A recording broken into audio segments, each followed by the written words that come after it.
How to put videos on Squarespace website. So first, go to your website. Then next, just click on this edit icon. I mean edit button here at the top, and just locate the place where you want to place your video in. So for example, I want to put my videos here. So let's just click on add block and just click on video and just drag it, and you can also resize it.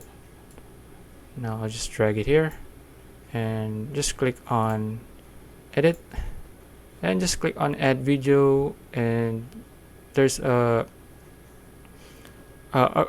take note that this has a video storage.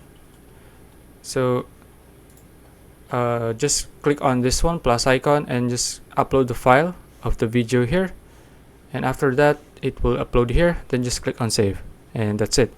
If you found this video useful, please like and subscribe for more videos like this. See you on the next one.